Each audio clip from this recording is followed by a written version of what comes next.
community and to every stakeholder in agriculture. So that in this town, now we are in charge of food security. We are in charge of planting material. We are in charge of young people. We are in charge of food. We are in charge of services. My phone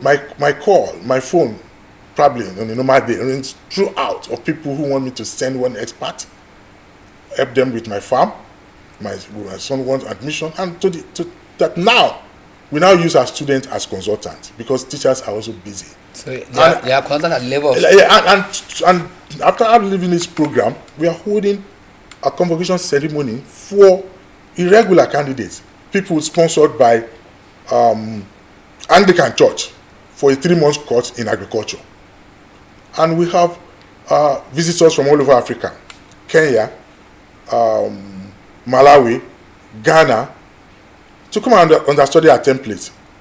And we have produced the first ever curriculum in agricultural value chain education in Nigeria, endorsed by National Board for Technical Education, and with a letter to all colleges of agriculture and polytechnics in Nigeria that they should follow our example.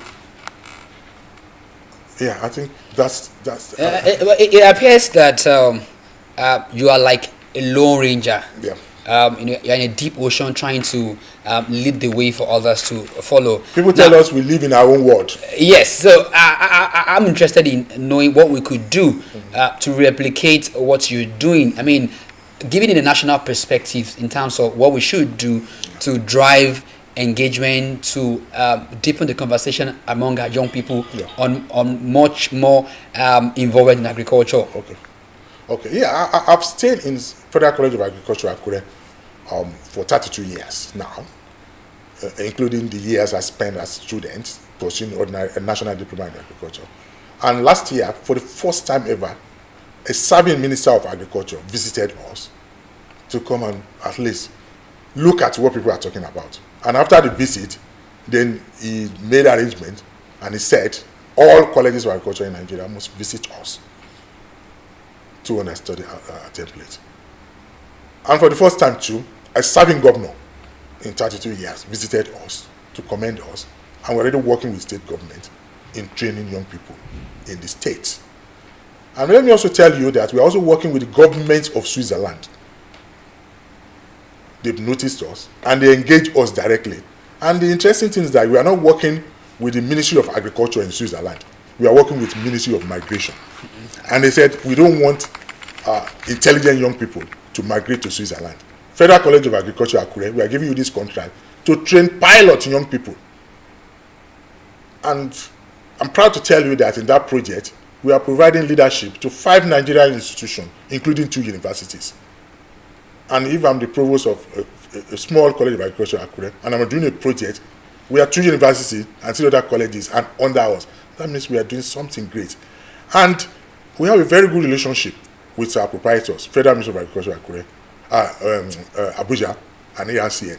And they have in their plan to engage other colleges to come and understudy our template. And 2 weeks ago, we have the rector of Anambra State Polytechnic with all his head of department, and they spent 1 week with us to study how we are engaging the youth and the community in profitable agriculture. And I want to also tell you that in the whole of South and Southeast, we have only 1 Federal College of Agriculture. And we are fortunate to have 1 in Akure. So what we have in Akure here is something that we should appreciate. There's been so much talk about diversification from oil to agriculture. There's been so much conferences, debates, and all that. Yeah. If you were opportunity to meet the president today, what would you say he should do to achieve a meaningful diversification to agriculture from oil and all that? I think the bottom line is making profit. It's making a living. It's making money. And in Nigeria, we have an edge over any other country in Africa. Nigeria, we want to look good. We know we want to spend money. But if a Nigerian is shown the way today that this is profitable, I'm telling you, my brother, Nigerians will follow it. I think first and foremost, we must first demonstrate profitability of agricultural enterprise to young people. That's the first thing. We must have pilots and support them to make money. That's when other youths will follow.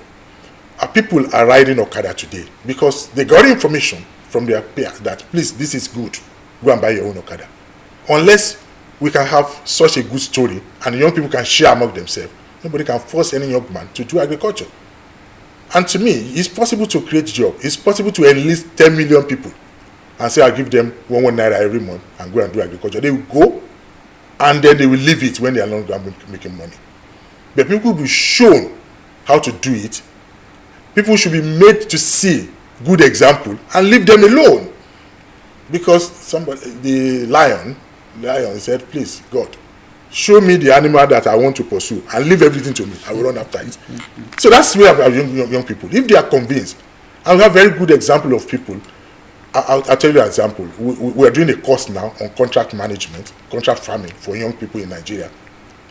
And then we attach a fee to it.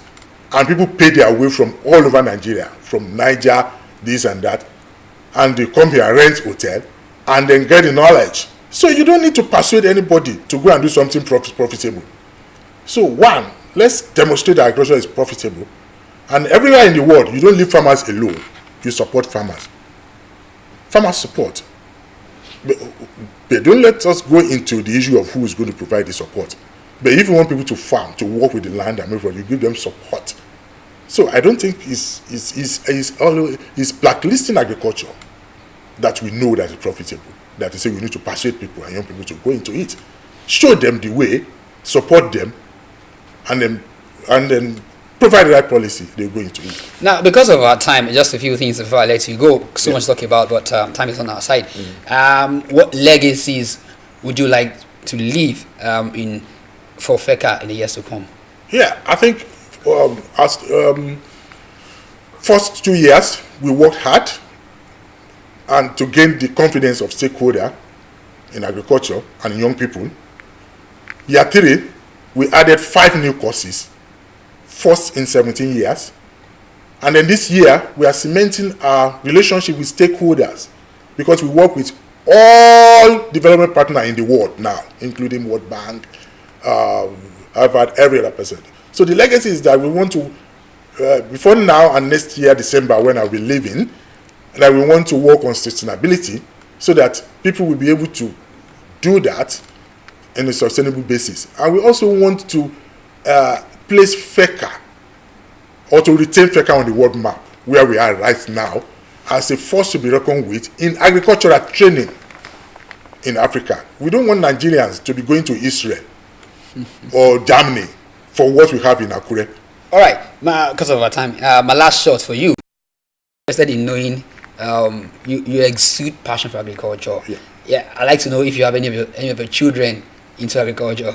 Yes, I think my daughter wants to go and read law, but she's already rearing animals. She's already making money to sustain herself in school from selling rabbits. Yeah, so I think my children, wherever they are, agriculture will be their business. Are you forcing it on them or based on passion? No, they're based on no passion. Yeah, because they're doing it on their own. Well, yes, I'm actually helping them find markets for the products produced at home. That's it. That sounds interesting. Dr. Odedina, Provost, Federal College of Agriculture, has been my guest today. I must say that it's been profound avenues to share insight with us on how we can make agriculture profitable for our young people. Thank you for coming on the program. My pleasure. Well, that's the size of the show today. Like I just said, Dr. Odedina heads the Federal College of Agriculture, Akure, and he's provided insight as to to dispel the notion that agriculture is unprofitable. I'm sure that in the days ahead, we would have reasons to again deepen the conversation with him. That's the size of the show. My name is Sola Ilesanmi. Thank you for sparing your precious time with us.